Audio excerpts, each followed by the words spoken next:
የተቃወምናችሁ ቃሉን ስለተጠቀማችሁ ሳይሆን በቃሉ ውስጥ የያዘለው የአስተምህሯችሁ አደገኛ ስለሆነ ነው። እንዴት? እስቲ ለምሳሌ ልንገራችሁ። ጸጋ ብቻ ብሎ አንድ ሰው ጸጋ ብቻ ብሎ ማለት ነው። ግን እንዲህ ቢል ያው እኔ ጸጋ ብቻ ያልኩት እግዚአብሔር አምላክ ልጁ ኢየሱስን ወደ ዓለም ሲልከው ዓለምን ለማዳን ነው። ዓለምን ለማዳን ሲልክ ደግሞ ከዓለም ምንም ነገር አላየም። መጀመሪያ ሲልክ ነው ያልኳቸው ነው። ኢየሱስ ክርስቶስን ልጁን ሲልክ ወደ ዓለም ከእኛ ያየው ምንም ነገር የለም።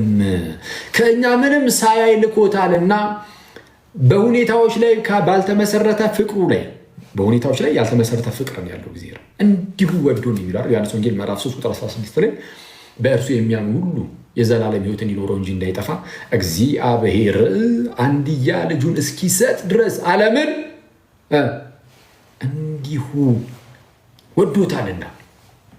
እግዚአብሔር ዓለምን ወዶታል። ግን እንዴት ነው የወደደው? እንዲሁ ነው የወደደው። ሚኒንግ ከእኛ ምንም አይቶ አይደለም። እግዚአብሔር ልጁ ኢየሱስን ሲልክ ዓለም መዳን ፈልጌያለሁ እያሉ ስለሆነ ልላክላቸው አይደለም። ዋናው ሀሳቡ እሱ አይደለም። እግዚአብሔር ተቅበዝብዘን እንዳንጠፋበት፣ ሞተን እንዳንቀር፣ ሲፈጥረንም የፈጠረን እኮ ሞተን እንድንቀር አልነበረም። በአንዱ ሰው በአዳም በደል ምክንያት ኃጢአት ለዓለም ተዋወቀ፣ በኃጢአትም ሞት። በዚህም ምክንያት ሰዎች ሁሉ በዚህ ሞት ውስጥ ወደቁ እንጂ እግዚአብሔርማ ሰውን ሲፈጥረው ለክብር ነበረ። ስለዚህ በሞት ውስጥ ስንወድቅ ሞተን ደግሞ እንድንቀር አይፈልግም። ስለዚህ እግዚአብሔር በምህረቱ ባለጠጋ ነው። ኤፌሶን ምዕራፍ 2 ላይ እንደተነገረው እግዚአብሔር በምህረቱ ባለጠጋ ስለሆነ ልጁ ኢየሱስን እንዲህ ወዶን አፍቅሮን ብቻ ላከው።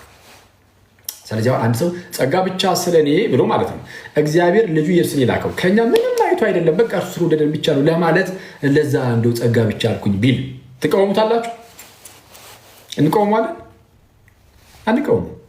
ይሄማ ያስተምሩ ከዚህ አንጻር እኮ ነው የተናገርከው። ሰው በአንድም በሌላም ቃልን ሊጠቀም ይችላል። ስለዚህ ዝም ብለን የሆነ ቃላትን የመዘዘን ብቻ ስንጨቃጨቅ ስንዳርቅ የምንውል ጉንጫ አልፋ ክርክር ውስጥ ዘመናችን የምንጨርስ አይደለንም። ሀሳቦችን ግን እናያለን፣ እናጣራለን። ስለዚህ አንድ ሰው ጸጋ ብቻ ሲል ለምሳሌ ቅድም እንዳልኳችሁ እግዚአብሔር ልጁ ኢየሱስን ወደ ዓለም የላከው ከእኛ ምንም ነገር አይቶ አይደለም። እኛ ምንም ነገር ከእኛ ምንም ሳያይ በቃ ልጁ ኢየሱስን ላከልን። በጸጋው ብቻ ቢል ሀሳቡ ላይ ምንም ችግር የለብንም። አንድ ክርክር ውስጥ አትሊስት አንገባ።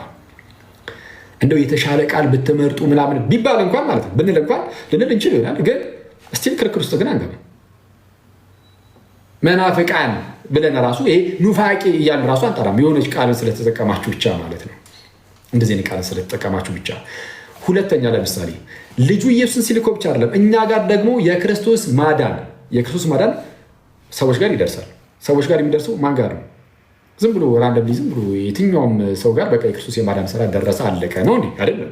ክርስቶስ ምንም እንኳን ለዓለም ሁሉ የመጣ ቢሆንም እግዚአብሔርም ዓለም ሁሉ እንዲሁ የወደደ ቢሆንም ግን ማን እንዲድን ነው?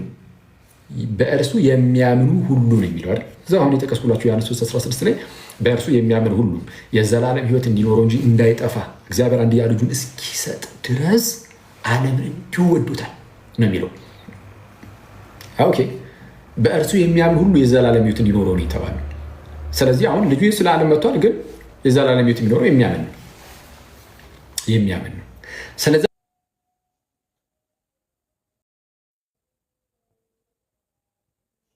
በክርስቶስ የተሰራውን የማዳን ስራ ሰው አምኖ ሲጠመቅ ያገኘዋል። ግን ምን ሳይሰራ ምንም መልካም ስራ ሳይታይበት እስቲ የእግዚአብሔርን ጸጋ ሰርቼ እንደው ታግዬ አገኘሁት የሚል ከእናንተ እጁን ያውጣ። የለም ማንም ሰው እጁን አላወጣም። ወንድሞችና እህቶች ተመልከቱ። አያስቀለናች ግን የምርም እንደማታወጡ ተስፋ አድርጋለሁ። ማንም ሰው በዚህ የሚኩራራ በውስጥ የሚያደርግ ካለ ከእርሱ በላይ ከንቱ የለም። እኔ መልካም ስራ ሰርቼ ነው እግዚአብሔር ጸጋውን የሰጠኝ ካለ እንግዲያውስ ጸጋ መሆኑ ቀርቷል። ይህ ደሞዝ ነው፣ ዕዳ ነው። በስራ ከሆነ ያገኘው ታዲያ ምን ስጦታ ሆነ? በቃ በራስን ያገኘው አይደለም እንዴ? በቃ ሰርቼን ያገኘሁት ደሞዜ ነው፣ ስለ ስጦታ መሆኑ ይቀራል። ስለዚህ እኛ የእግዚአብሔርን ጸጋ በስራችን አገኘን ብለን አናምንም። ስለዚህማ አንድ ሰው ለምሳሌ ጸጋ ብቻ ሲል ማለት ነው ኧረ እኔ በመልካም ስራዬ የእግዚአብሔርን ጸጋ አላገኘውም፣ በመልካም ስራ አይደለም መጀመሪያ ወደ ድህነት የመጣሁት በመልካም ስራ ወይም ህጎችን በመፈጸም ህግን በመፈጸም ሳይሆን ኧረ እንዲሁ በጸጋው ብቻ ነው ቢል፣ ስለዚህ በጸጋው ብቻ ሲል ብቻ የምትለው ቃል ወደ ጎን ያደረገችው ህግን በመፈጸማችን በራሳችን ድካም አይደለም ነው የሚለውን እሱን ላይ ማግለል ከሆነ ጸጋ ብቻ የሚለው ትምህርት አሁን እዚህ ጋር ጸጋ ብቻ የሚለው ቃል ይቅርታ ቃሉ ምንም ችግር የለበትም። እኛ ራሳችን ደግሞ ህግን ፈጽመን ዳንን የሚል ትምህርት ስለሌለ የስ ድህነታችንን ለመፈጸም ግዴታ መልካም ስራ ያስፈልገናል። ወይም ደግሞ ጌታን እርሱም ክርስቶስ ኢየሱስን በመምሰል ህይወት ውስጥ ልንመላለስ ይገባናል። በብርሃኑ ልንመላለስ ይገባናል። በአዲስ ህይወት ልንመላለስ ይገባናል። ፍሬን ልናፈራ ይገባናል። ያኔ ድህነታችን ፍጻሜን እያገኝ ይሄዳል። እሱ ቀስ በቀስ እያደግን እንሄዳለን። ደፊኬሽን የምንለው እሱ ነው።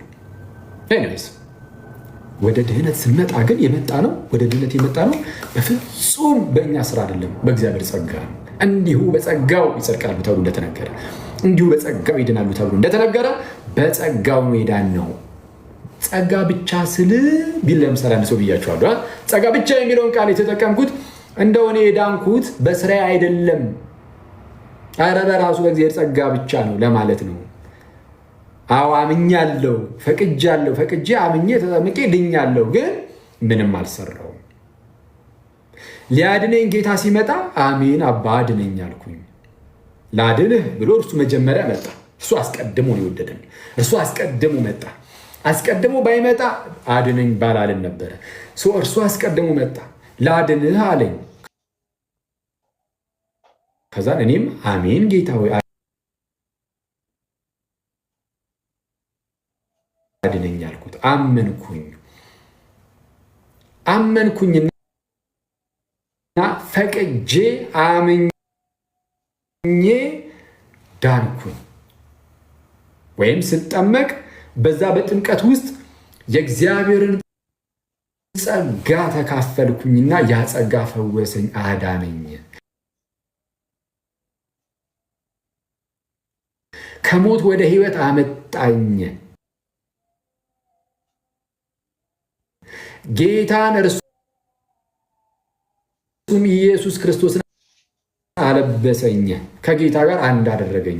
በእርሱም በክርስቶስ በኩልም የእግዚአብሔር ልጅ አደረገኝ። የእግዚአብሔር ልጅ ሆንኩኝ። ስለዚህ በጸጋ የእግዚአብሔር ልጅ ሆንኩኝ፣ በእኔ ስራ አይደለም ለማለት ጸጋ ብቻ ቢል አንድ ሰው አንከራከረውም።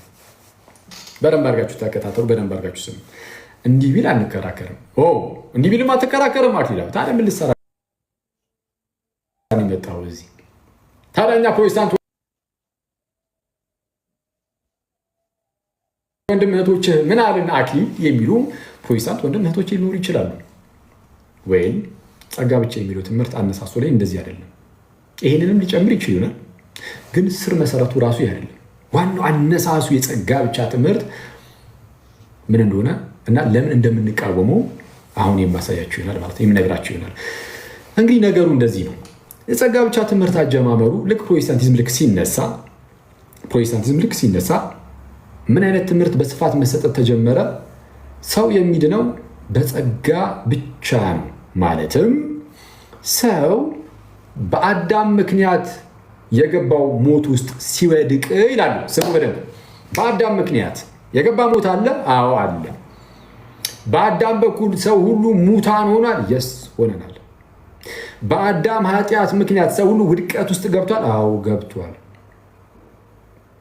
እና በአዳም ምክንያት እዚህ ውድቀት ውስጥ ስንገባ ይላሉ።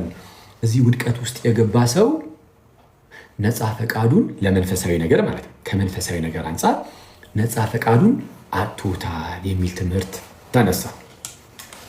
ከዛ በፊት በአውግስጢኖስ ትምህርት ውስጥ እንደዚህ የሚመስል ነገር አለ። እሱም ከታሪክ አንጻር ያለው ነገር አሳያችኋለሁ። ግን የፕሮቴስታንት ነው ዛሬ የምንሄድበት። አንዴ አክሊል ጎንጨት ይላል ከታላቅ ይቅርታ ጋር።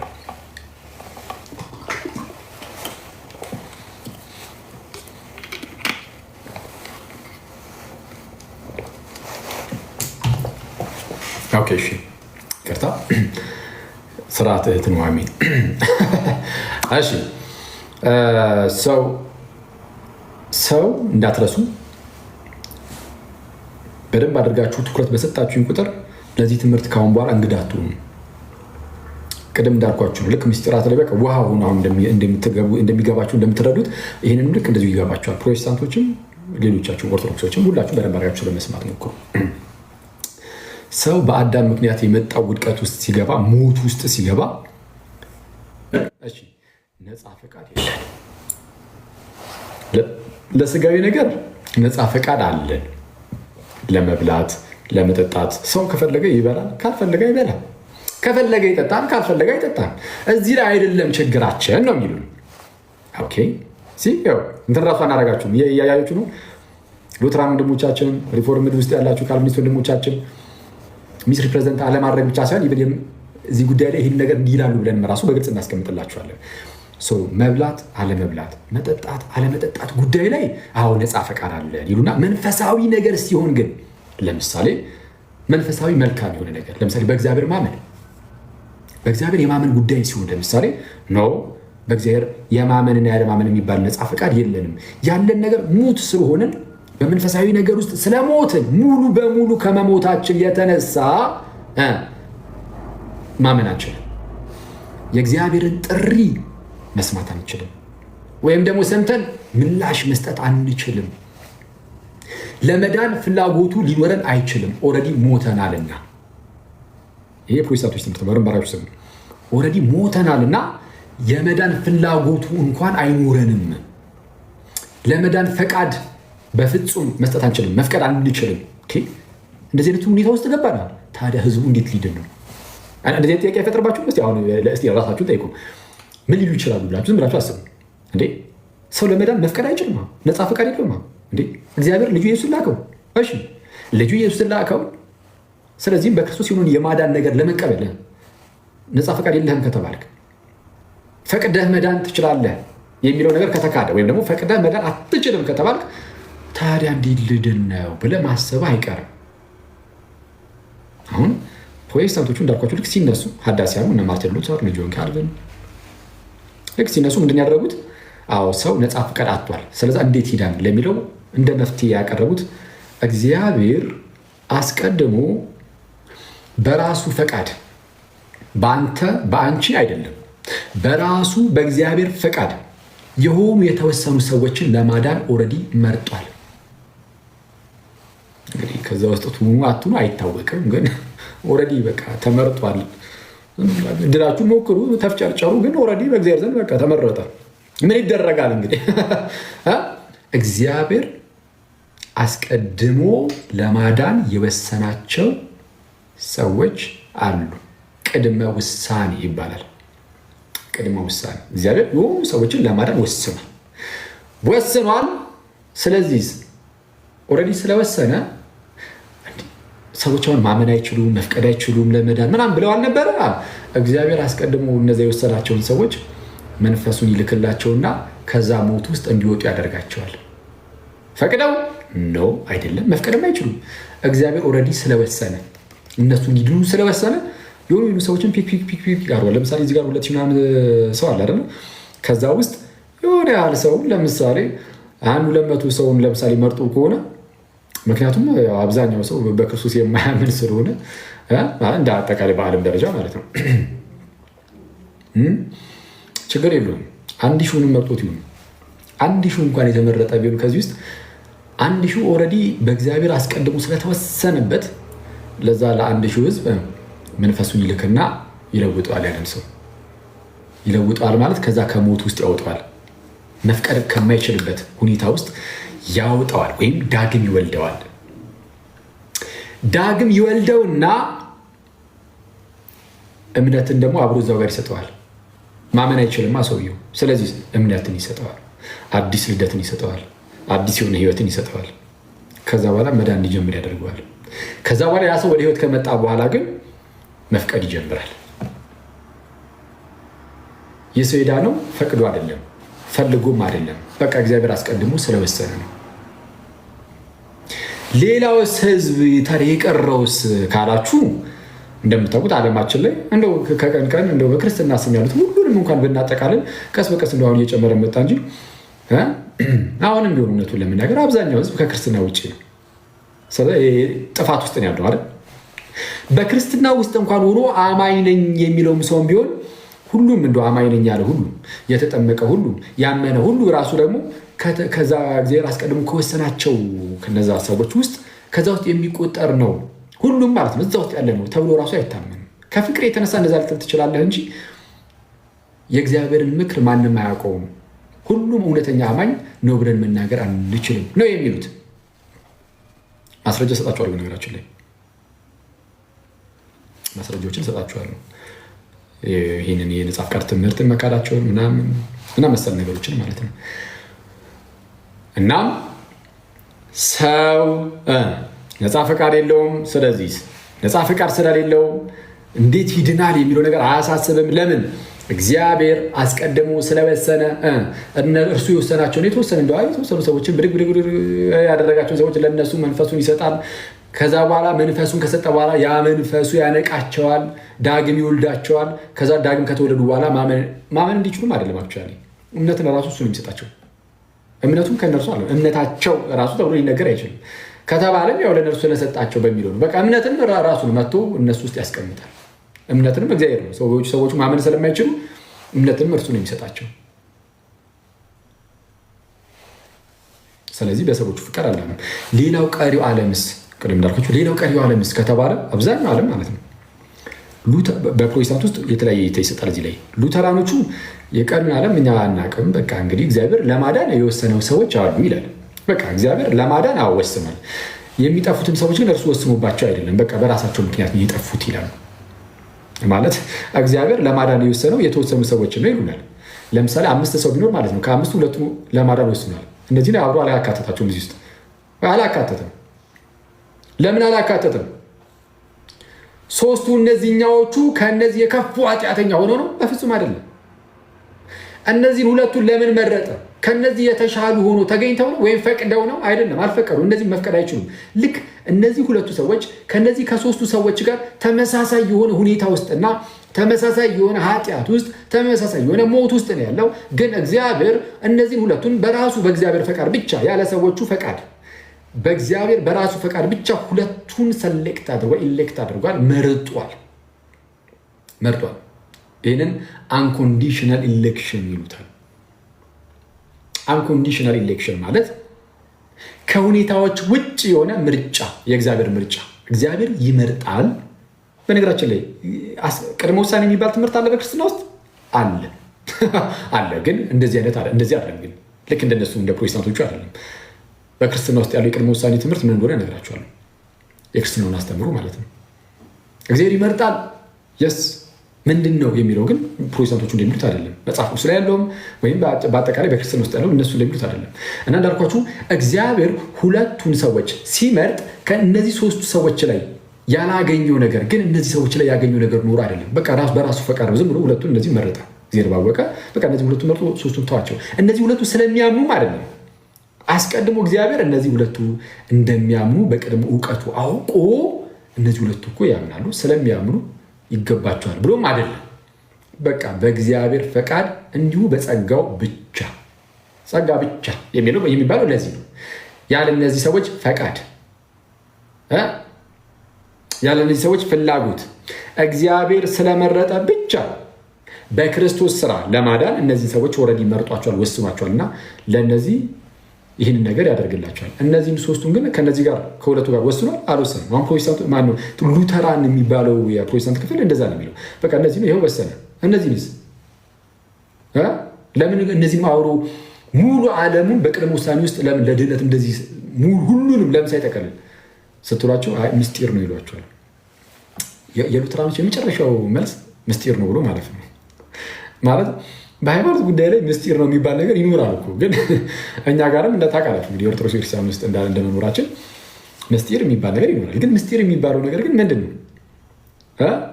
ምስጢር ብለን ስንናገር እንደ ሎጂካሊ ዝም ብሎ ኮንትራዲክት ስላደረገ ብቻ ማለት የሆነ እርስ በርሱ የሚላተም የሚጣረስ ነገር ስለሆነ ብቻ ምስጢር የምንል አይደለንም። ይልቁንም የእግዚአብሔር የሆነውን ትምህርት የምናውቀው እግዚአብሔር በገለጠልን ልክ ብቻ ነው። የተገለጠውን እውነትን የምንቀበለው እና ሲገለጥልን በተገለጠልን ልክ ብቻ ስለሆነ የምንቀበለው ከዛ ውጭ አልፈን ስለማንሄድ ከዛ አንጻር ብቻ ከመገለጡ አንጻር ብቻ እናውቃለን። ከዛ በኋላ ግን ዘለን አንሄድም። ለዛ ምስጢር ተብሎ ሊነገር ይችላል። የሉተራኖቹ ግን በዛ መልኩ አይደለም ምስጢር የሚሆነው በቃ እርስ በርሱ ይጣረሳል። ይኸው ሁለቱ ሰዎች ተወስኖባቸዋል ኦልሬዲ እንዲዱ ነው አይደል? ሶስቱ ግን አልተወሰኑም ማለት እግዚአብሔር እነዚህ ሶስቱን አብሮ ከነዚህ ጋር ጨምሮ ይኸው በቃ እናንተም ልወስናችሁ አላላችሁም። ስለዚህ እነዚህ ለጥፋት ትቷቸዋል አይደል? ለጥፋት ትቷቸዋል። ግልጽ ነው። እነዚህ ሰዎች የጠፉት ያልዳኑት ለምንድን ነው ከተባለ እግዚአብሔር ለነዚህ ፌቨር ይሰራል። ለነዚህ ውለታን ሲውል ለነዚህ ለሁለት ሰዎች ውለታን ሲውል ምን አድርጉ? በመምረጥ አስቀድሞ በመወሰን ምንም ከነዚህ ሰዎች ምንም አልታየም። ምንም ሳይታይ እነርሱን ሲመርጥ እነዚህን ግን ትቷቸዋል። የተዉት ለነዚህ የተደረገው ደግነት፣ ለነዚህ ለሁለቱ የተደረገው በጎነት ለነዚህ ሰዎች ስላልተደረገ ነው። በራሱ በእግዚአብሔር ምክንያት ነው ብለን እንኳን ልንናገር እንችላለን። በራሳቸው አስተምሮ ሄድን ሎጂካሊ ስንሄድ ወደዚህ ድምዳሜ ነው የሚያደርሰው። ግን ሉተራኖቹ ግን ምን ይላሉ ብያቸዋለሁ። ሉተራኖቹ አይ እነዚህን አዎ በእግዚአብሔር ቅድመ ውሳኔ አዎ ይድናሉ፣ እነዚህ ግን እግዚአብሔር ስለወሰነባቸው አይደለም የሚጠፉት ብለው ግን ይናገራሉ። ሲናገሩ እንደዚህ ብለው ነው የሚናገሩት። ትክክል። ታዲያ ምን ቅድም እንዳልኳችሁ ምንም በቃ እነዚህን መርጦ ሁለቱን መርጦ እነዚህን ከተወ እኮ እነዚህን ሶስቱን ከተወ ግልጽ ነው። በቃ እነዚህ ለጥፋት አሳልፎ የሰጠውም ራሱ እግዚአብሔር ነው ብላችሁ ጠይቋቸው። ግልጽ አይደለም ወይ ስትሏቸው አይ ይሄ እንኳን ምስጢር ነው ይላሉ። ሚስጥር በቃ በሚስጥር ነው የሚያልፉት። ልክ ካልቪኒስቶቹ ጋር ስትሄዱ ግን ካልቪኒስቶቹ ቦልድ ናቸው። በቃ ግልጽ ነው። በቃ እነዚህን ሲመርጥ እግዚአብሔር አምላክ እነዚህ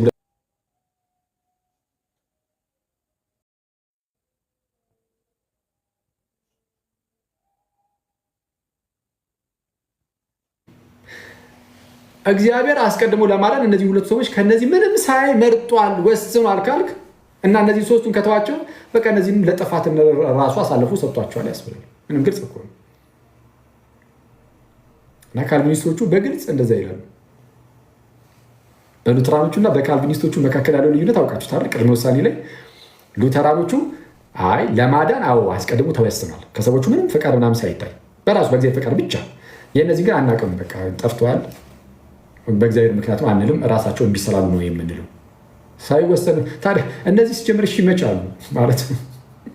እነዚህም እኮ እሺ ማለት የሚችሉ አይደሉም አይደል? እነዚህኛዎቹ እሺ የሚሉ አልነበሩም። አንድ ጊዜ እዚህ ጋር እንትን ቲክቶክ ጻፈልኝ አኪል አንድ ጊዜ አጥንት አታሳያለኝ። አይገርም በጌታ አንዴ L Y P B S በጌታ ስም አይገርም ሊዘጋብኝ ነው።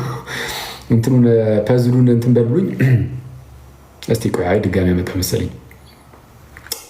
አይዘጋብንም። እሺ እንትን ብሎ ብዩ ያለውን እስቲ አጥንት አሳያለኝ እንትን ስል እዚህ ጋር አኪል እንትን ስለታማ ነገር አታሳይ። እሺ እናጠፋዋለን። አንቺ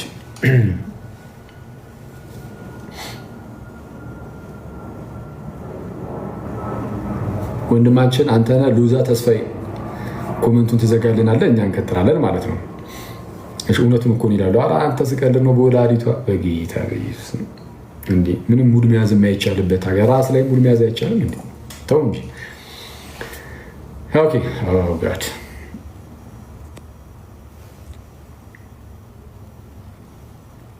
እሺ ሰው ቅድም እንዳልኳችሁ በሉተራንና በካልቪኒስት መካከል ያለውን ልዩነት ሁላችሁም አወቃችሁት፣ ተረዳችሁት። ሉተራኖቹ ሁለቱ ያለ እነርሱ ፈቃድ ዝም ብለው እግዚአብሔር አስቀድሞ ስለወሰነ ድነዋል። ደጋግም የሚነግራችሁ በቃ በደንብ ውስጣችሁ ስርጽ አድርጎ ገብቶ ተዋህዷችሁ ትምህርታችሁ በደንብ በቃ እንዲቀላችሁ እሺ፣ እንጂ ያው መደጋገሙ ለዲማ አድካሚ ነው። ጌታ ግን በደንብ ውስጣችሁ በደንብ እንዲገባ ነው። ከዛ ላይ እንዳይጠፋባችሁ በቀላሉ በደንብ እንዲዋሃዳችሁ ዛሬ ብቻ ዝም ብላችሁ ሰምታችሁ ገብታችሁ ነገ እንዳትረሱትም ጭምር ማለት ነው። ስለዛ ሁለቱን ሰዎች እግዚአብሔር ልክ ማዳን ሲፈልግ አስቀድሞ በራሱ ፈቃድ ነው የወሰነው። እንደሚያምኑ አይቶ አይደለም። ምንም ከነዚህ ከሶስቱ የተለየ አንዳች እንኳን ነገር የላቸውም። በቃ ምንም አልተገኘባቸውም። በቃ እግዚአብሔር አስቀድሞ ወሰነ፣ በቃ አዳናቸው፣ አለቀ። እሱ መንፈሱን ልኮ ከዛ ላይ እምነትን ይሰጣቸዋል ምናምን እንደዚህ ሁሉ ነገር ያደርግላቸዋል። እነዚህን ግን አላደረገላቸውም። አስቀድሞ አልወሰናቸውም እነዚህ አብሮ ከነዚህ ጋር።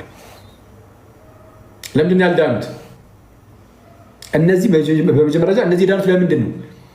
ስላመኑ አይደለም፣ ስለፈቀዱ አይደለም፣ ስለፈለጉ አይደለም። ሙታን ናቸው፣ እነዚህ ሁሉ ነገር ማድረግ አይችሉም ብለውናል። ታዲያ ለምንድን ነው? እግዚአብሔር ስለወሰነ ነው። በቃ በእግዚአብሔር ፈቃድ ብቻ ነው። እግዚአብሔር ስለወሰነ ነው የዳኑት። እነዚህ ሲጠፉት እግዚአብሔር ስላልወሰነላቸው ነው። ስለዚህ እግዚአብሔር ጋር ይሄዳል። ቀጥታ የመጥፋታቸው ምክንያት ወደ እግዚአብሔር የሚሄዱ አይቀርም። ምክንያቱም እነዚህን ሲወስን ለምን እነዚህን አልወሰንም ስለሚያስብል እንደዚህ አይነት አጣብቂኝ ውስጥ እንደዚህ ዳይሌማ ውስጥ እንዳይገቡ ሉተራኖች ሲጠይቋቸው እንዳልኳቸው ምስጢር ነው ብለው እለፉ ነው የሚባሉት። ምስጢር ነው ይህን ነገር እንዳትነኩ፣ ይሄ እንዳይነካ ነው የሚሉት። የጠፉትን ሰዎች ስለጠፉት ሰዎች አናወራም። የጠፉት በራሳቸው ምክንያት ነው። በቃ እምቢ ብለው ነው። እምቢ ብለው ነው የሚለው አያስኬድም። እውነቱን ለመናገር ለምን ካላችሁ እነዚህ ራሳቸው እምቢ የሚሉ ናቸው። በቃ እግዚአብሔር አስቀድሞ ስለወሰነ ነው። ዝም ብሎ እንደው እግዚአብሔር መንፈሱንም እምነቱንም ምኑንም ልኮ ዳግም ወልዶ ምናምን እምነትን ሰጥቶ አማኝ አድርጎ ምናምን ዛሬ ያደረጋቸው ራሱ እግዚአብሔር ነው። በራሱ ከእግዚአብሔር ሳይድ ብቻ ሁሉ ስራ የተሰራው እንጂ ከነዚህ ሳይድ ምንም ነገር የተደረገ ነገር የለም። እነዚህ ራሳቸውን እምቢ የሚሉ ነበሩ። በፍጥረታቸው እምቢ የሚሉ ናቸው ነው ያሉ ሁሉም ማለት ነው። እምቢ በማለት ቢሆን እነዚህ የሚጠፉ ነበር፣ ግን አልጠፉም። ለምን? እግዚአብሔር አስቀድሞ ስለወሰነ። የድህነት ጉዳይ ላይ እግዚአብሔር አስቀድሞ ስለወሰነ ነው ካላችሁ ይላሉ ትላላችሁ።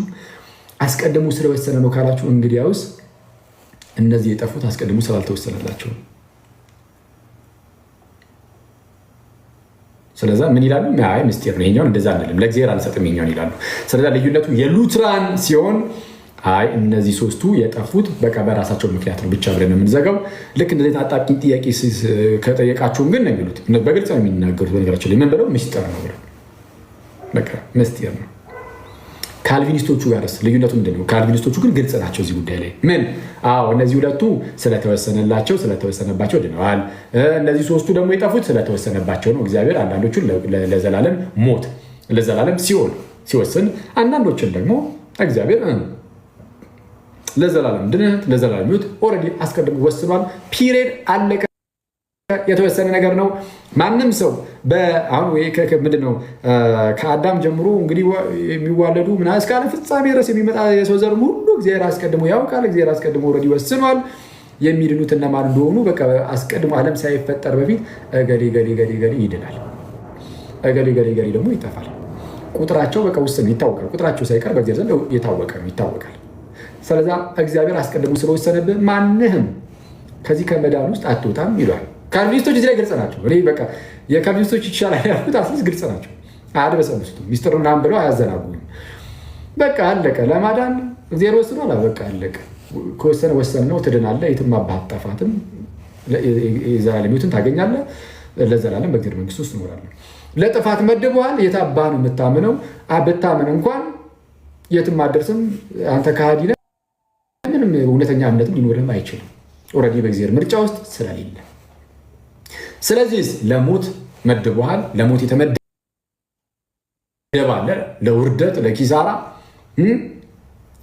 ፕላስ ደግሞ ለክብር የተመደበ ደግሞ አለ እዚህ ጋር። በቃ አለቀ። በእግዚአብሔር ተወስኗል። ከአንተ ምንም የሆነ ነገር የለም። ሁሉም ነገር በእግዚአብሔር ነው የሚሰራው። ስለዚህ በጸጋው ብቻ በእግዚአብሔር ጸጋ ብቻ ከዳንክም የምትድነው በእርሱ ብቻ ነው፣ አንተ ስለፈቀድክ ምናምን። ስለዚህ ክብር ሁሉ ለእግዚአብሔር ይለዋል። ስለዚህም ክብር ለእግዚአብሔር፣ ነፃ ፈቃድ አለን የሚል ትምህርት ለእነርሱ የእግዚአብሔርን ክብር የሆነ ስጋት ውስጥ የሚከት አይነት አድርጎ ነው የሚያዩት። ጆን ካልቪን እንደዛ ነው የሚለው። አሳያቸዋለሁ። ነፃ ፈቃድ የእግዚአብሔርን ክብር የሆነ ስጋት ውስጥ የሚከት አይነት ነገር።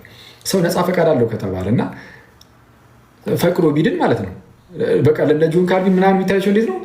ፈቅደን ሄዳ እንኳ ስለዛ ምን ታዲያ ለእግዚአብሔር ክብር ምኑ ሆነው ሙሉ በሙሉ በእርሱ ሳይድ ብቻው አንተ ሳትፈቅድ ምን ሳትል ሁሉ ነገር በቃ ራሱ ዝም ብሎ አውጥቶ ሲያድን ክብር ሁሉ ለእግዚአብሔር ትላለህ ይላል።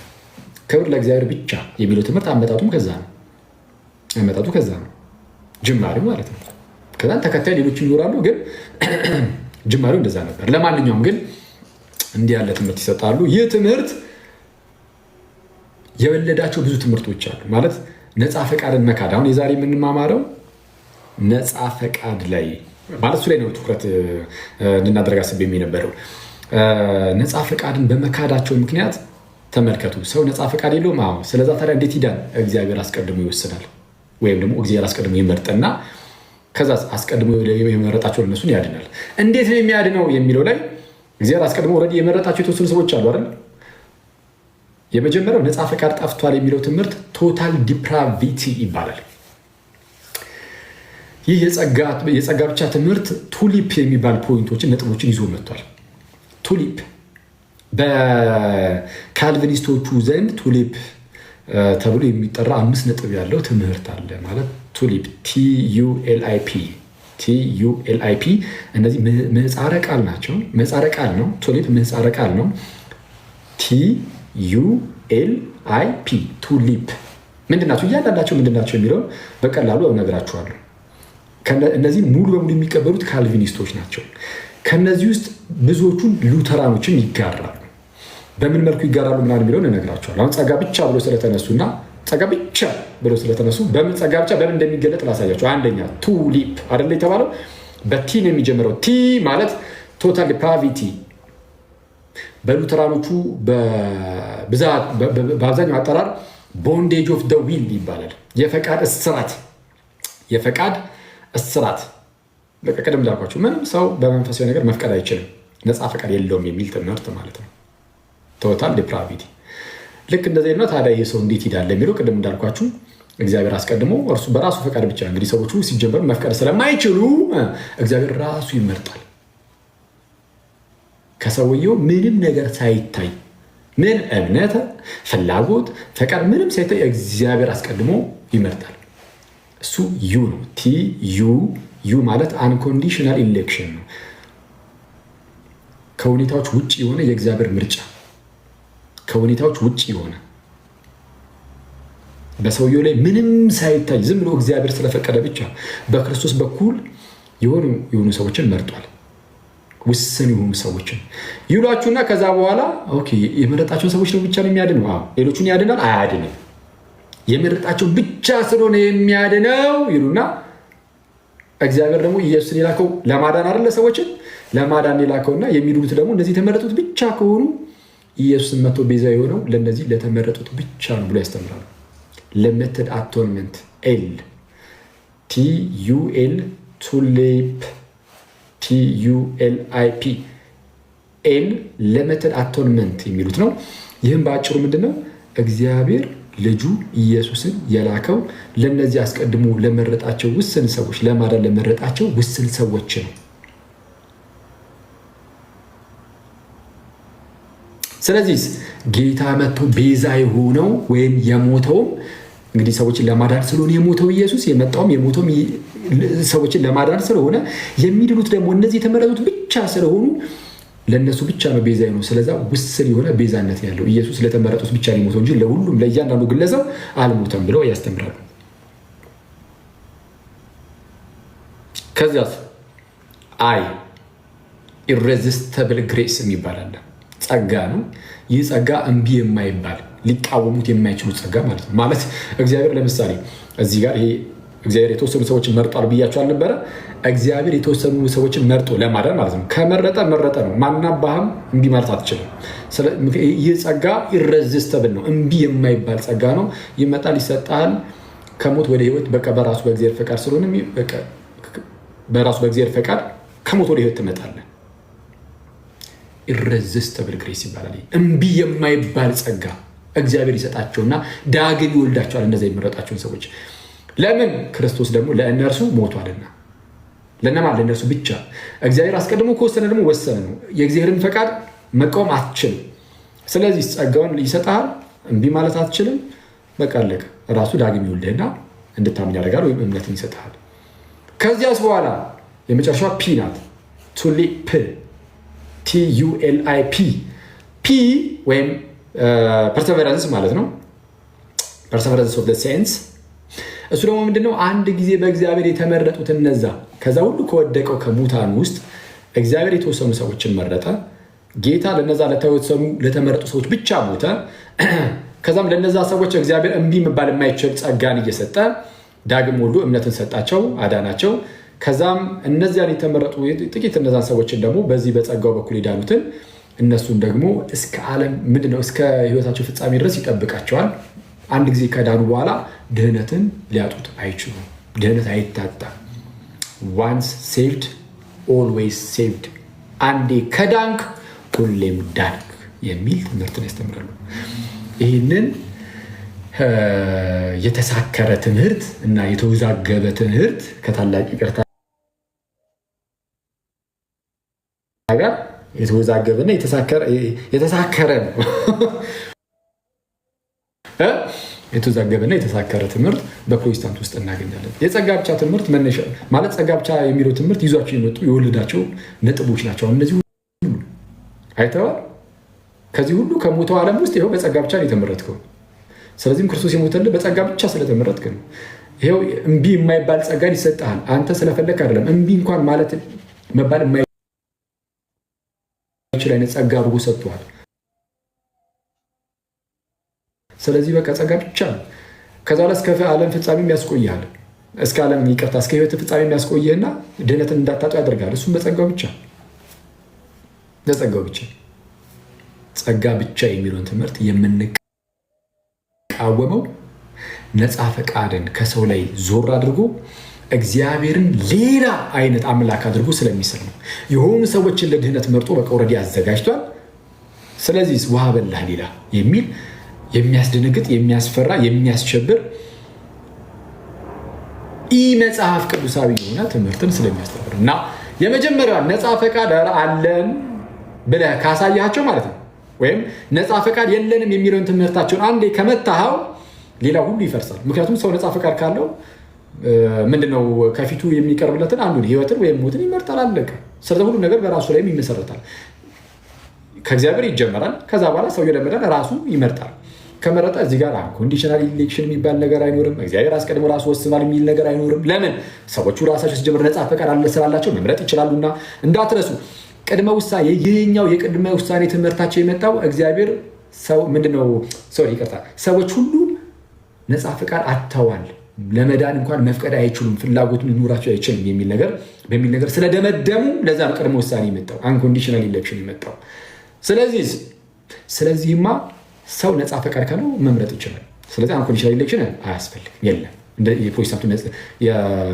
የፕሮቴስታንቱ የቅድመ ውሳኔ ትምህርት ሐሰት ይሆናል። ይህችን ብቻ እንዲ ነፃ ፈቃድ እንዳለ ካሳየ ማለት ነው ካረጋገጥ ሌላውን ትመታለህ። ክርስቶስ ለጥቂቶች ብቻ ነው የሞተው የሚባለው ውሸት ይሆናል። ለምን? ይኸው ሰው ነፃ ፈቃድ ካለው ነፃ ፈቃድ ያለው ነፃ ፈቃዱ ተጠቅሞ ሰው የትኛውም ሰው በክርስቶስ አምኖ እንዲድን ጌታ ለሁሉም ሰው ይሞታልና። ሌላው እምቢ የማይባል ጸጋ የሚባል ነገር የለም። ሰው ነፃ ፈቃድ ስላለው ከፈለገ እምቢ ይላል፣ ከፈለገ ይቀበላል። ስለዚህ ይህም ውሸት ይሆናል። ነፃ ፈቃድ እንዳለ ካሳየ ብቻ አስቡ ሌላው እንዳለ እንዴት እንደምትመታው። የመጨረሻው ደግሞ አንድ ከዳንክ ድህነትን አታጣ የሚባሉ ነገር ነፃ ፈቃድ ካለው ድህነቱን ሊያጣም ይችላል፣ በድህነት ውስጥ ሊቀጥልም ይችላል። ነፃ ፈቃድ እንዳለ አንድ ካሳየ ሌላውን ሁሉ ገደል መክተት ትችላለህ። ዋናው ቁም ነገር እዚህ ናት። ነፃ ፈቃድ አለ ወይስ የለም? አሁን ነፃ ፈቃድ የለም ብለው እንደሚያስተምሩ ነግሬያቸዋለሁ። በቃ መሰረቷችን ነው። እችን ካፈረስ ሌላው ኦልሬዲ ባይ ዲፎልት ፈርሷል፣ ይፈርሳል። ከነፃ ፈቃድ ጋር በተያያዘ ማርቲን ሉተር እንዲህ ይላል። አንዴ ማርቲን ሉተር ቦንዴጅ ኦፍ ደ ዊል የተሰኘ መጽሐፍ አለው። ቦንዴጅ ኦፍ ደ ዊል የተሰኘ መጽሐፉ ወይም የፈቃድ እስራት ብዬ ተረጎምኩት በአማርኛ ትላለህ። የፈቃድ እስራት ቦንዴጅ ኦፍ ደ ዊል የፈቃድ እስራት የሚለው መጽሐፉ የተጻፈበት ዋናው ምክንያት ሉተር በተነሳበት ጊዜ ይህንን የነፃ ፈቃድ ትምህርትን ይክድ ስለነበረ በሰዓቱ ኤራስመስ የሚባል አንድ ሰው ተነስቶ ነበር እና የዚህ የፕሮቴስታንቱን መነሳሳት ምናምን ሰምሃው በተወሰነ መልኩ ይደግፍ ነበር። ኤራስመስ የሚባለውም ሰውዬ ማለት ነው። እና ኤራስመስ ይህንን ነፃ ፈቃድን የሚቃወም ትምህርትን ግን ሲሰማ ኖ ማለት ጀመረ። ፍሪደም ኦፍ ደ ዊል ብሎ ጽሑፍን አዘጋጀ። ኤራስመስ ምን ብሎ አዘጋጀ? የፈቃድ ነፃነት ፍሪደም ኦፍ ደ ዊል ብሎ መጽሐፍን አዘጋጀ። ሉተርን በሚነካ መልኩ ለስለስ አድርጎ ቢሆንም እዚህ ጉዳይ ላይ የአባቶች ትምህርትም ነፃ ፈቃድ እንዳለ ነው ምናምን ብሎ ብቻ ጻፈ። የዛን ጊዜ ወዲያውኑ ሉተር እዚህ ጉዳይ ላይ ሪያክት አደረገ። በምን? በመጽሐፍ ምን ብሎ? ኤራስመስ ሲጽፍ እንዳትረሱ የፈቃድ ነፃነት ብሎ ነበረ። ፍሪደም ኦፍ ደ ዊል ብሎ ነበር የጻፈው። ሉተር ወዲያውኑ ቦንዴጅ ኦፍ ደ ዊል ወይም የፈቃድ እስራት፣ ያኛው የፈቃድ ነፃነት ብሎ ሲጽፍ፣ ይሄ ደግሞ ሉተር ደግሞ ውድድ ያደረግና የፈቃድ እስራት ብሎ መጽሐፍ ይጀምራል። ሲጽፍ ትንሽ ኤራስመስን በጣም በሚያናንቅ መልኩ እየተሳደበ በሚያናንቅ መልኩ ምንም በቃ አዋቂ ያልሆነ አስመስሎ ምናምን ለመጻፍ ይሞክራል። በጣም የሚያስገርመው ኤራስመስን ብቻ አይደለም። ኤራስመስ እንደው አባቶች እኮ እንደ አይነት ትምህርት አላስተማሩም፣ እንደው ነፃ ፈቃድ እንዳለ አባቶች አስተምሯል የሚል ነገር አንስቶ ስለነበረ ሉተር በዚህ በቦንዴጅ ኦፍ ዘ ዊል መጽሐፉ ላይ አባቶችንም ያራክስ ነበር። ይህንም በግልጽ እንናገራለን። ሉተር ራሱን ችሎ ጥሩ ነገሮች አሉት፣ መልካም ነገሮች አሉት፣ ሊኖሩት ይችላል፣ ኦፍኮርስ አሉት። ግን አባቶችን በማራከስም ደግሞ ይታወቃል። ማለት ያናንቃል። አባቶችን ሲያናንቅ ታየዋለህ። በጣም የእቡይ አይነት ጸባይ ታይበታል። አልፎ በጣም ከይቀራ የትዕቢት አይነት ነገር የሆነ በጣም አሮጋንት ሊሆን ይችላል። እያየው ከሱ ትምህርት ጋር የሚቃወም ከሆነ ለምሳሌ እዚሁ አሁን ቦንዴጅ ኦፍ ዘ ዊል መጽሐፉ ላይ አይ እነ ጄሮም ምናምን እኮ በቃ አባቶች ነፃ ፈቃድ እንዳለ አስተምሯል ምናምን የሚል ነገር ስለተናገረ ኤራስመስ እሱ ግን ሲናገር ማለት ነው የራሱን ትምህርት ይሄ ነፃ ፈቃድ የለም የሚለውን ትምህርት ከአባቶች እያጣቀሰ ማሳየት ሲያቅተው ሲከብደው ሉተር አቅቶታል፣ ከብዶታል። አልጠቀሰም ራሱ አባት ባይዚ አውግስጢኖስ ነው የሚሉት። የአውግስጢኖስን ጉዳይ ደግሞ እነግራቸዋለሁ። እሺ ፔላጂያን ኮንትሮቨርሲን አሳያቸዋለሁ፣ እናጠናለን፣ አብረን እናያለን። ከአውግስጢኖስ ውጭ ማንንም አይጠቅስም፣ እሱም ጆን ካልቪን እና በጣም የሚያስገርማችሁ ይጠቅሳል ብላችሁ ስትጠብቁት ጭራሽ ምን ቢያደርግ ጥሩ ነው። ለምሳሌ ጄሮምን ያነሳና ምን ጄሮምን አሁን ለምሳሌ ተመልከተው ይላል። ጄሮምን ለምሳሌ ተመልከተው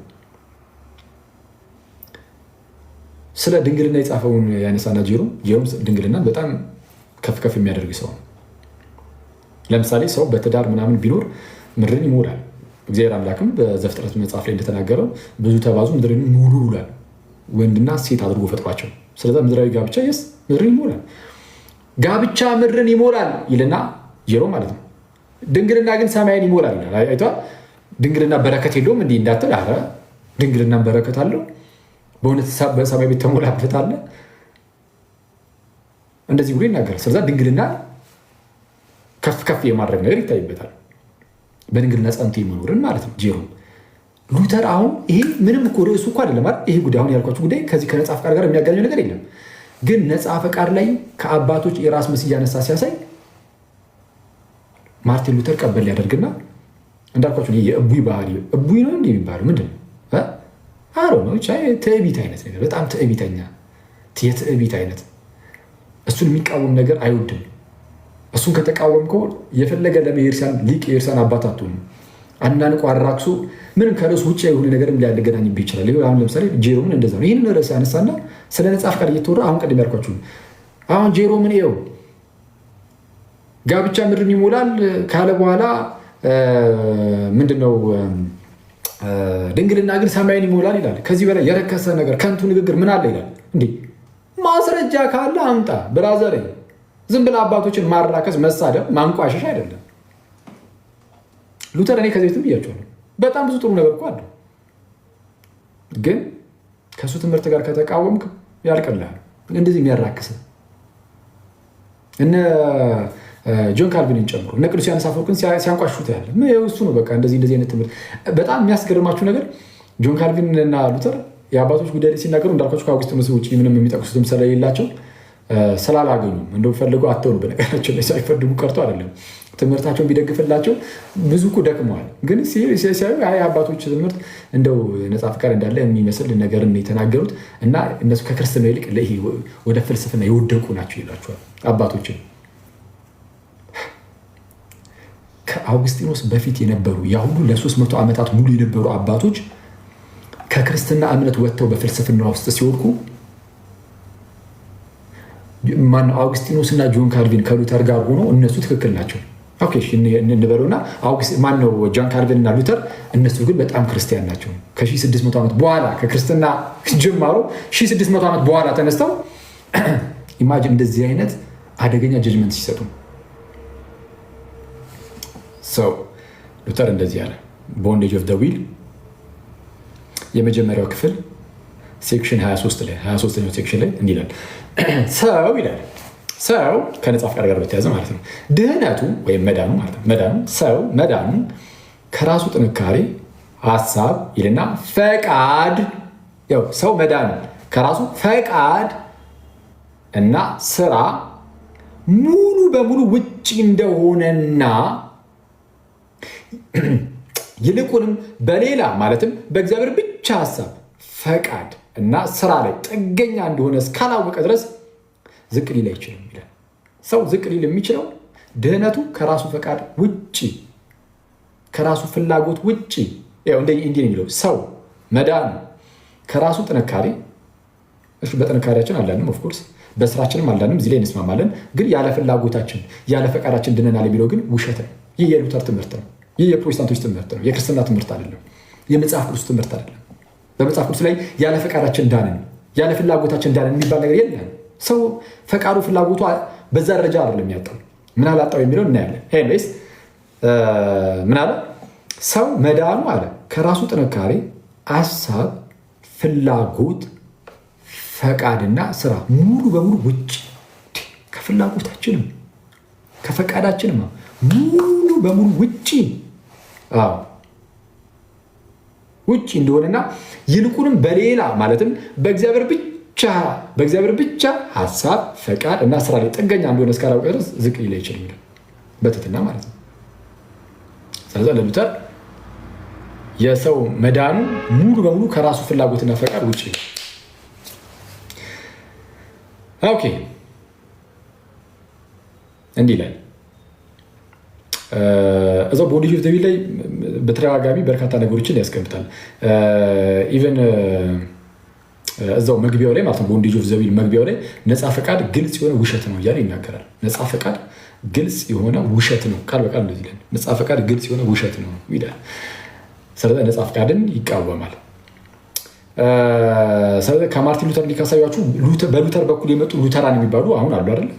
እነሱ የእምነት መግለጫችን ብለው የያዟቸው የተለያዩ መጽሐፍት አሉ። ቡክ ኦፍ ኮንኮርድ እዛ ላይ የተካተቱ የኦግስበርጉ የእምነት መግለጫ አለ። ቀደምት በፕሮቴስታንት ውስጥ ቀደምት ከሚባሉ የእምነት መግለጫዎች ውስጥ አንዱ የኦግስበርግ የእምነት መግለጫ ነው። የሉተራኖች ነው። እንዲህ ይላል። እሺ አንዴ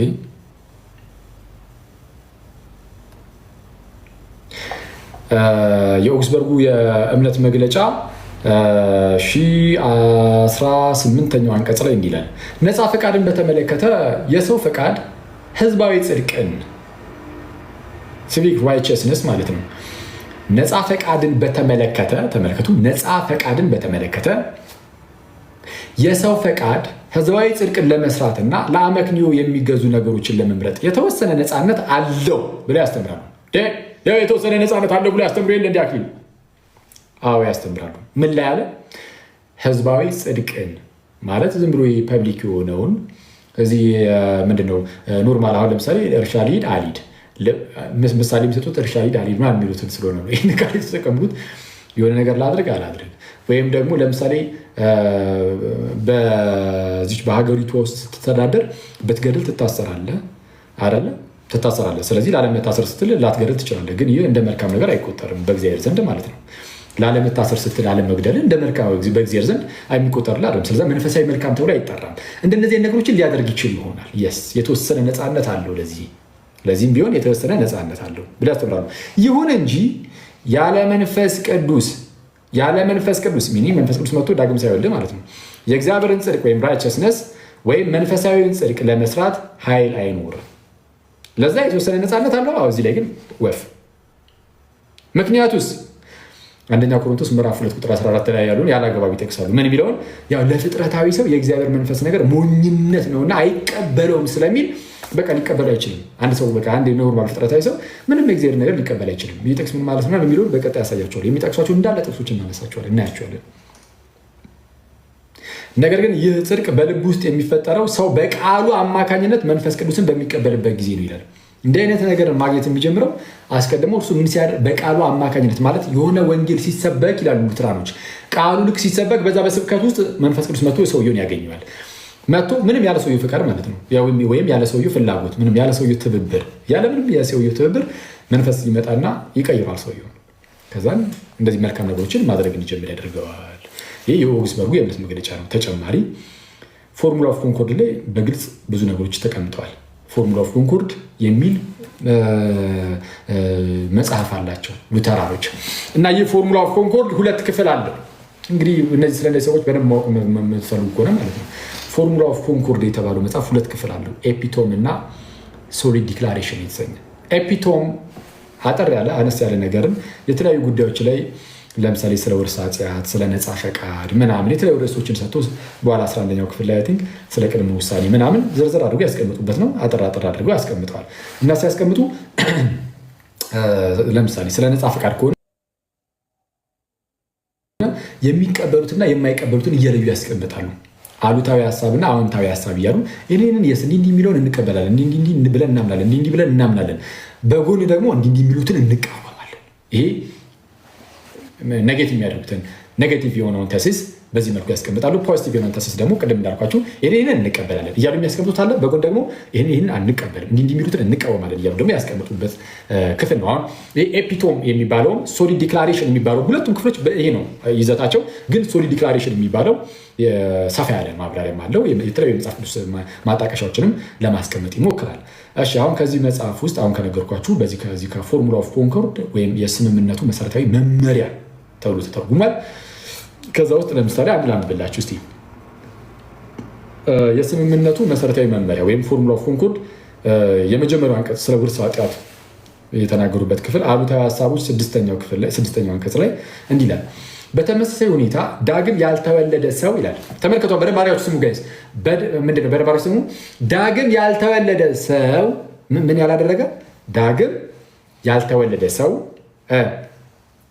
ያልተወለደ ሰው ፈቃድ ከእግዚአብሔር ዘበር ያለ ብቻ ሳይሆን የእግዚአብሔር ጠላትም መሆኑ የሰው ልብ ሀሳብ ከታናሽነቱ ጀምሮ ክፉ ነውና እንደሚለው ክፉና ከእግዚአብሔር ተቃራኒ የሆነውን ማንኛውንም ለማድረግ ምኞትና ፈቃድ ብቻ ያለው እንደሆነ እናምናለን፣ እናስተምራለን፣ እናሳውቃለንም ይላል። ተመልከቱ። በተመሳሳይ ሁኔታ ዳግም ምን ያልተወለደ ሰው ዳግም ካልተወለድክ ምንድን ነህ አንተ? ከእግዚአብሔር ሀሳብ ዘወር ያልክ ብቻ አይደለም፣ የእግዚአብሔር ጠላትም ብቻ ነው። ስለዚህ የሚያስበው ክፋትን ምናምን ብቻ እንጂ ሌላ ምንም ነገር ማግኘት ምንም ነገር መፈለግ አይችልም። ምን ያላለ ሰው? ዳግም ያልተወለደ ሰው። ስለዚህ ዳግም የተወለዳችሁት ፈልጋችሁ አይደለም ማለት ነው። በእነዚህ ሰዎች ትምህርት ሰው ዳግም የተወለደው ፈልጎ አይደለም። ምክንያቱም ዳግም ያልተወለደ ሰው በቃ ለእግዚአብሔር ጠላት ብቻ ነው የሚሆን። መፈለግ አይችል፣ ጥሩ ነገር መመኘት አይችል፣ እግዚአብሔርን መናፈቅ አይችል፣ ጌታ ሆይ ማረኝ ማለት አይችል፣ ንስሐ መግባት አይችል፣ ማመን አይችል። ዳግም ያልተወለደ ሰው ፈቃዱ ምንድን ነው አለ? ዳግም ያልተወለደ ሰው ፈቃዱ ከእግዚአብሔር ዘወር ያለ ብቻ ሳይሆን የእግዚአብሔር ጠላትም ነው። ፈቃድህ ራሱ የእግዚአብሔር ጠላት ነው። ስለዛ ምንም መቀበል አትችልም የእግዚአብሔር ነገር ዳግም ካልተወለድክ በስተቀር። እሺ ዳግም እንዴት ልወለድ ታዲያ ካልክ ቅድም እንዳልኩ ነው ትምህርታቸው። አስቀድሞ እግዚአብሔር የወሰናቸውን ሰዎች መንፈሱን ይልካል በሚሰበከው ቃል በኩል ለሉትራኖች በተለይ ማለት ነው። የሆነ ኢንስትሩመንት ስለሚፈልግ መሳሪያ ስለሚፈልግ መንፈሱን ለመላክ የሆነ ወንጌል ሲሰበክ ሰውየው ይሰማል እና በዛ በሚሰማው ወንጌል ውስጥ እግዚአብሔር መንፈሱን ልኮ ሰውየውን ዳግም ይወልደዋል። ያኔ እንዲፈቅድ ያደርጋል፣ ፈቃዱን ያክመዋል እንጂ ያ ፈቃድ ዳግም እስካልተወለደ ድረስ በቃ ሙት ነው። ስለዚህ ሰው ፈቅዶ ዳግም መወለድ አይችልም ብሎ ያስተምራል። ከዚህ አንጻር ሰው ፈቅዶ ፈልጎ ዳግም አይወለድም፣ ያለ ፈቃዱ ያለ ፍላጎቱ። ተጨማሪ እዛው ፎርሙላ ኦፍ ኮንኮርድ እዛው አሉታዊ ሀሳቦች 9ኛው ላይም እንዲህ ይላል። አሁንም በተመሳሳይ ሁኔታ ይልና ዶክተር ሉተር ማርቲን ሉተርን ይጠቅሱና እዛው ጋር ዶክተር ሉተር በመለወጥ ወይም በኮንቨርሽን ሰዓት ማለት ነው ሰውየው ሲለወጥ ልክ መንፈሱን ልኩ ሰውየው ሲለውጠው ኦልሬዲ ፈቃዱ ሞቷል ብያችኋል ነበር እንደዛ ብለውን የለ ልክ እሱ ሲለውጠው በመለወጥ ሰዓት ማለት ነው። ዶክተር ሉተር በመለወጥ ሂደት ውስጥ የሰው ፈቃድ ሰውየው ሲለወጥ ፈቃዱ እንዴት ነው? የሰው ፈቃድ ፓሲቭ ብቻ ነው ብሎ በሚጽፍበት ጊዜ ብሎ ይጀምራል። ምንድነው ፓሲቭ ብቻ ነው የሰው ፈቃድ ማለት? ተደራጊ ብቻ። በቃ ፈቃድ አለ። አንተ ለምሳሌ ያ ፈቃድ አሜን ጌታ አድነኝ ማለት አይችልም። በቃ ምንም ሮቦት ነው፣ ጸጥ። ከእግዚአብሔር ጸጋ ይመጣና በቃ ሰውየው ዝም ብሎ ያድነዋል። እዚህ ጋር ሰውየው መተባበር አይችልም ማለት እሺ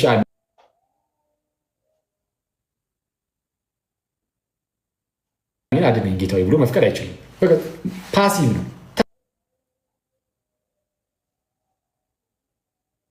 ተደራጊ ብቻ ነው፣ አክቲቭ አይደለም።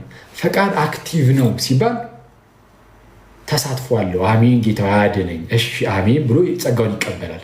ግን ጸጋውን መቀበል አይችልም። ይሄ ፈቃድ ብለውናል። ኦልሬዲ ፓሲቭ ነው፣ መቀበል አይችልም። ኦልሬዲ ሞታል። ስለዛ ለምሳሌ አንድ ሰው ቢሞት በቃ ሙሉ በሙሉ ቢሞት እግዚአብሔር ያንን ሰው ለማዳን ቢመጣ ያ ሰውዬ አሜን አድነኝ አይሉም አይደል? በቃ ራሱ ዝም ብሎ እግዚአብሔር ያድነውና ተነስ ተመላለስ ነው የሚለው። ልክ እንደዛ ነው። ጸጋውንም ሲሰጥ በቃ ያ ሰውዬ መቀበል አይችልም። መጀመሪያ በቃ ዝም ብሎ እዛው ጋር አብሮ አንድ ላይ ሊሆን ይችላል።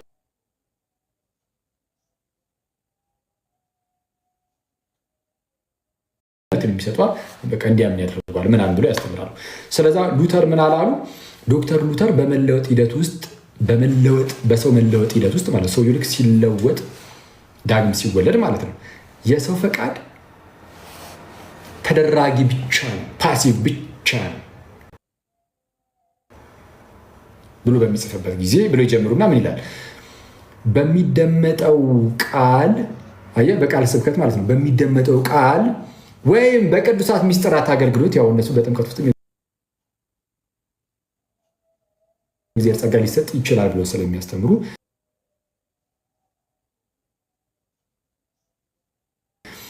ወይም በቅዱሳት ሚስጥራት አገልግሎት አማካኝነት የእግዚአብሔር መንፈስ የሰውን ፈቃድ በሚይዝበትና አዲስ ልደትንና መለወጥን በሚያስገኝበትና በሚያከናውንበት እንዲሁም በመለኮታዊ ኃይሉና ተግባሩ ብቻ የሰውን ፈቃድ በሚለውጥበትና በሚያድስበት ጊዜ የታደሰው የሰው ፈቃድ ጸጋን መቀበል ብቻ ሳይሆን ከእርሱ የሚመነጩት ስራዎች ውስጥም ከመንፈስ ቅዱስ ጋር ስለሚተባበር የእግዚአብሔር መንፈስ ቅዱስ መሳሪያና መጠቀሚያ ይሆናል ብሎ ያስተምራል።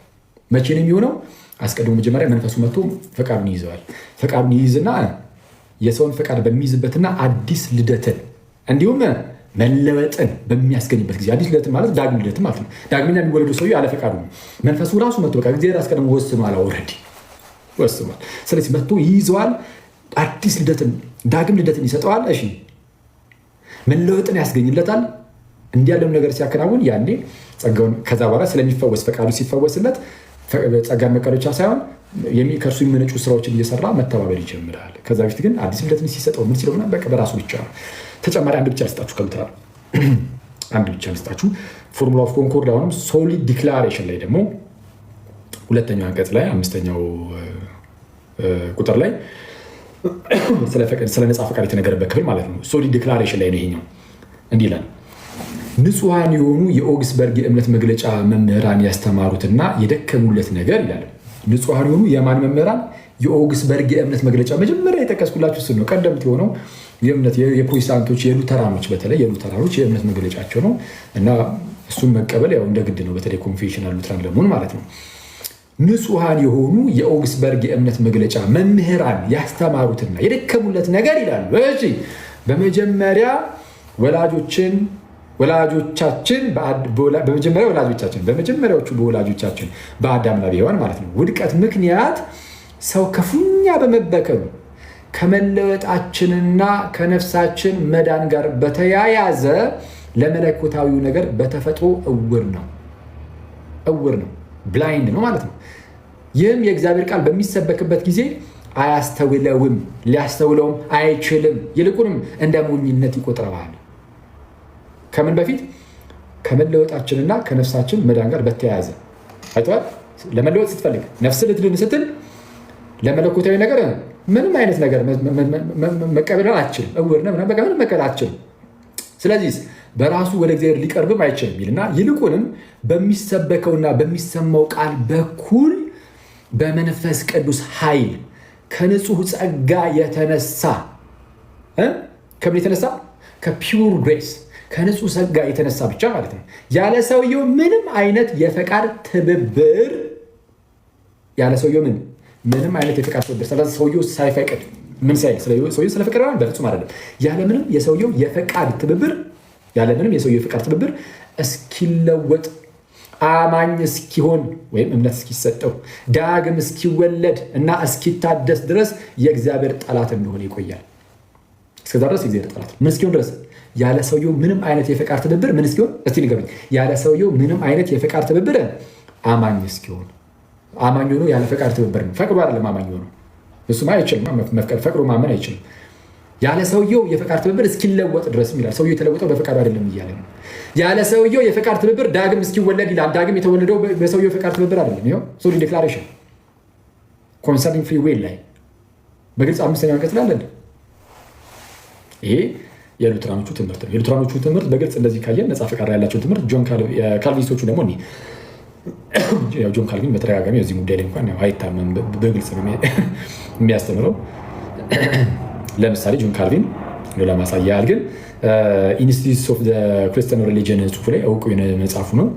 ኢንስቲትዩትስ ኦፍ ክርስቲያን ሪሊጅን የተሰኘ መጽሐፍ አለው። ሁለተኛው መጽሐፍ ላይ ቡክ 2 ሁለተኛው ምዕራፍ ቻፕተር 2 10ኛው አንቀጽ ላይ እንዲላል 10ኛው ቁጥር ላይ የነፃ ፈቃድ ትምህርት ይላል። ቅድም ያልኳችሁ ማለት ነው። የነፃ ፈቃድ ትምህርት ሁሌም ቢሆን የእግዚአብሔርን ክብር የመስረቅ ስጋት ውስጥ ያለን ይላል። ለእነርሱ በቃ ነፃ ፈቃድ አለህ ማለት የእግዚአብሔርን ክብር እንደመስረቅ ነው። የእግዚአብሔርን ክብር እንደመስረቅ ነው። ነፃ ፈቃድ አለ፣ የእግዚአብሔርን ክብር ትሰርቃለህ። ክብር ለእግዚአብሔር ብቻ የሚሉት ነፃ ፈቃድን ስለሚክዱ ነው። በዛ ነው አሁን ክብር ለእግዚአብሔር ብቻ ሲል አሁን ይሄ ቃሉ ደስ ይላል። ለምሳሌ ኧረ እንደው ያዳነን እግዚአብሔር ነው ከኛ ምን አይቱ እንደው አሁን በእኛ ዘንድ እየታየ መልካም ስራ አለ? ኧረ በፍጹም በቃ ላድናችሁ ብሎ መጣ ራሱ እግዚአብሔር አምላክ። ኧረ በመዳናችን ውስጥስ ክብር ለእርሱ ብቻ ቢል አንድ ሰው እሰየት አባቱ ትክክል ነህ በእውነት አፌ ቁርጥ ይበል ልትለውም ትችል ይሆናል። ግን እነዚህ ሰዎች ክብር ለእግዚአብሔር ብቻ ብሎ ሲነሱ ክብር ለእግዚአብሔር ብቻ የተባለው ትምህርት የተመሰረተው በጸጋ ብቻ ትምህርት ላይ እንደሆነ ራሱ ብዙ ፕሮቴስታንቶች አታውቁም። ግን የተመሰረተው በጸጋ ብቻ ትምህርት ላይ ነው። ከጸጋ ብቻ ትምህርት ጋር በጣም ሪሌትድ ነው። ክብር ለእግዚአብሔር ብቻ የሚለውና ጸጋ ብቻ የሚለው ትምህርት አይነጣጠሉም እኮ። ጸጋ ብቻ የሚለው ትምህርት ደግሞ ነፃ ፈቃድን የሚጋፋ ነው። ነፃ ፈቃድ የለህም በቃ እግዚአብሔር እርሱ ባወቀ ሞኖሎጂዝም ይባላል። ቅድም ብያቸዋለሁ። ሞኖሎጂዝም ማለት ሞኖ ከአንድ በኩል ብቻ የሆነ ማለት ነው። ሞኖ አንድ ብቻ ነጠላ የሆነ ከአንድ ሳይድ ብቻ የሆነ ማለት ነው። ዘን ኤነርጂ ደግሞ ስራ ነው። በአንድ በኩል ብቻ የተደረገ ስራ፣ በእግዚአብሔር በኩል ብቻ የተደረገ ስራ ድህነት ላይ በሰዎች ሳይድ ፈቃድም ጭምር የለም፣ ፍላጎት ጭምር የለም። ፈልጌ እኔ ዳንኩት ፈልግ አልዳንኩም እግዚአብሔር አስቀድሞ ስለወሰነብን። አይ እኔ ፈቅጄ ወንጌል ሰምቼ እምነት ከመስማት ነው መስማትም በእግዚአብሔር ቃል ነው ይላል እኮ መጽሐፍ ብትል ጴንጤ ወንድሜ አይደለም ነው የምትባለው። ፕሮቴስታንቲዝም ልክ ሲነሳ ጸጋ ብቻ የሚለው ትምህርት እንደዛ አይደለም። ዝም ብለህ አንተ ቃሉን ተቀብለህ መጥተሃል እንጂ ብዙ ጴንጤ ወንድሞች ይህንን የነፃ ፈቃድ ትምህርት እንደው ነፃ ፈቃድ አለን ብሎ ያስተምራሉ ይመስለኛል። ነፃ ፈቃድ እንዳለን እናምናለን የሚሉ ይመስለኛል። የራሳቸው እምነት ራሳቸው ይመስሉ አያገባኝም። የእምነት መግለጫ ምናምን በዛ ደረጃ ኮንፌሽናል ስላሉ የእምነት መግለጫ ዛ ደረጃ ስለሌላቸው ጴንጤዎች ስለነሱ ራሳቸው ይመስከሩ። የእምነት መግለጫ ያላቸው ፕሮቴስታንቶች ግን ኮንፌሽናል የሆኑ ሉትራኖች እና ሌሎች ሪፎርመሮች ምናምኖች ግን በግልጽ የነገሩ ነፃ ፈቃድ የለም የሚለው ትምህርት የጸጋ ብቻ ትምህርት ዋና መሰረቱ ነው። ነፃ ፈቃድ የለንም። ስለዚህ ክብር ለእግዚአብሔር። ነፃ ፈቃድ አለኝ ብለህ የምታስተምር ከሆነ ግን ጆን ካልቪን ምን ይላል? የነፃ ፈቃድ ትምህርት ሁሌም ቢሆን የእግዚአብሔርን ክብር የመስረቅ ስጋት ውስጥ ያለን ይላል እና ሌላ ነገሮችንም ይናገራል። እሺ እንጨርሳለን። በቃ አሁን ዛሬ የምናደርገው ምንድነው? በእነሱ ዘንድ የሚሰጡን ይህን ትምህርት እንጨርስና እንደዚህ ጠቅላላ አድርገ ነው። ከዛ ቀጣይ ጌታ ቢረዳን ደግሞ ከመጽሐፍ ቅዱስ እንመዝነዋለን። የክርስትናውን ትምህርትን በደንብ እንማማራለን። የእነሱን ትምህርት ግን ዛሬ በቃ በደንብ እንዲሆንና እዚህ ጋር በቃ እናጠቃለዋለን።